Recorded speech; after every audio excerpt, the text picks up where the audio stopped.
تو اللہ نے جو ہمیں عطا کیا ہے آپ دیکھیں کہ اس سے نیچے کتنے لوگ بستے ہیں. جب آپ نیچے فرشت دیکھیں گے جو بیچارے نانے شبینہ کو ترستے ہیں. اگر مجھے تھوڑی سی تکلیف ہے اور میں جو ہے وہ اس تکلیف میں ناشکری کرنے بیٹھ جاتا ہوں تو میاں وہ لوگ بھی ہیں جو بیچارے اپنی مرضی سے اپنا ہاتھ بھی نہیں اٹھا سکتے, جن کی عیدیں بھی جو ہیں وہ ہاسپٹل کے اندر گزرتی ہیں, وہ کئی سالوں کے اندر وہاں اذیت میں مبتلا ہیں. جب آپ دیکھیں گے تو کہیں گے مالک میں جس حال میں ہوں اس پہ تیرا شکر ہے. شیخ سعدی فرماتے ہیں میں دمشق کی جامع مسجد میں نماز جمعہ کے بعد نکل رہا تھا تو میرے کسی نے جوتے اٹھا لیے. تو یہ شروع سے ہوتا آیا ہے. تو کہتے ہیں کہ میں ننگے پاؤں جا رہا تھا اور میری حالت یہ تھی کہ میں جوتا خریدنے کی استطاعت بھی نہیں رکھتا تھا. تو میں دل میں شکوہ کنا تھا کہ اتنا بڑا لوگ تجھے امام سمجھتے ہیں اور تیری یہ مالی پوزیشن کہ جوتے بھی نہیں خرید سکتا. تو آگے میں نے دیکھا ایک شخص تھا جس کے پاؤں ہی نہیں تھے اور وہ رینگتا ہوا آ رہا تھا. میں فوراً سجدہ ریز ہو گیا, مالک شکر ہے تو نے پاؤں تو عطا کیے, جوتے آج نہیں تو کل نصیب ہو جائیں گے. تو جو میسر ہے اس کی قدر سیکھو, جو میسر نہیں ہے اس کی جلن میں اپنے آپ کو جلانے کی کوشش نہ کرو تو زندگی سوکھی ہو جائے گی. یہ ضابطہ میرے حضور نے دیا, انظروا الی من هو اسفل منکم, اپنے نیچے دیکھنے کی عادت ڈالو, تم سکھی ہو جاؤ گے, تم پریشان نہیں ہوگے. لیکن اگر شوق ہو تمہیں اوپر دیکھنے کا تو فرمایا پھر دین میں جو اپنے سے اوپر ہیں ان کو دیکھو. کہ میں تو یار صرف 5 پڑھتا ہوں, یہ تہجد بھی پڑھتا ہے.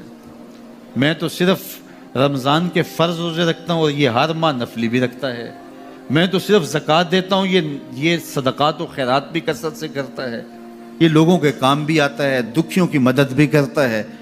تو پھر ان کو دیکھو گے تو پھر تمہارے عمل میں قوت پیدا ہوگی. اوپر دیکھنے کا شوق آ جائے تو دین میں جو اوپر ہے ان کو دیکھو, ورنہ نیچے دیکھو. نیچے دیکھو گے زندگی سوکھی رہے گی. اپنی مٹی پہ ہی چلنے کا سلیقہ سیکھو, اپنی مٹی پہ ہی چلنے کا سلیقہ سیکھو. سنگ مرمر پہ چلو گے تو پھسل جاؤ گے. تو زندگی سوکھی کرنے کا طریقہ یہ ہے کہ اپنے نیچے دیکھو اور اللہ کا شکر ادا کرو. تو پھر سنو, میں تو کہتا ہوتا ہوں یہ ٹینشن فری حدیث ہے. سید علی المرتضیٰ فرماتے ہیں حضور نے فرمایا جو اللہ کے دیے گئے تھوڑے رزق پہ راضی ہو گیا اللہ اس کے تھوڑے عملوں پہ راضی ہو جائے گا. زندگی سوکھی کر دیتی ہے یہ حدیث پاک. تو جو اللہ نے دیا مالک تیرا شکر ہے, یہ تھوڑا کرم ہے کہ تو نے ہمیں انسان بنایا ہے, ہمیں فہم و ادراک کی دولتیں دی ہیں, ہمیں شعور اور خرد عطا کیے ہیں. کتنی مخلوقات ہیں جو سارا دن شدت کی گرمی میں بوجھ اٹھاتی ہیں اور چارہ جا کے جو ہے وہ باہر سے لے رہی ہوتی ہیں, وہ بھی تو تیری مخلوقات ہیں. تو نے ہمیں انسان بنایا, انسانوں کے گھر میں پیدا کیا, اور میں اور آپ تو اس کا شکر ادا نہیں کر سکتے کہ ہمیں اللہ نے محمد عربی کا غلام بنایا ہے, حضور کا امتی بنایا ہے. میری خوش قسمتی میں تیرا امتی, یہ میرا مقدر ہے, یہ آپ کا مقدر ہے. جس کے لیے نبی آرزویں کرتے رہے, تمنائیں کرتے رہے, لوگ راہیں تکتے رہے, منتظر رہے, صدیوں انتظار کرتے رہے, لیکن ہم نے کوئی انتظار نہیں کیا. آنکھ کھولی, ہمارے والد صاحب مسجد سے مولوی صاحب کو بلا لائے, انہوں نے کان میں آ کے اذان دیتے ہوئے کہا مبارک ہو تو حضور کا غلام بن کے آیا. شاہوں سے ملا ہے نہ تونگر سے ملا ہے, اللہ کا عرفان اسی در سے ملا ہے. اوروں کو ملا ہے تو مقدر سے ملا ہے, مجھ کو تو مقدر بھی تیرے در سے ملا ہے. یہ میری اور آپ کی خوش بختی. تو جتنا بھی شکر ادا کرے تھوڑا, تو لوگوں کے کام آئیں, لوگوں کے لیے جو ہے وہ خیر کی چابی بنے اور شر کا تالا بنے. ایک بادشاہ تھا, وہ سمندری سفر میں روانہ ہوا تو ایک غلام اس کے ساتھ بیٹھا.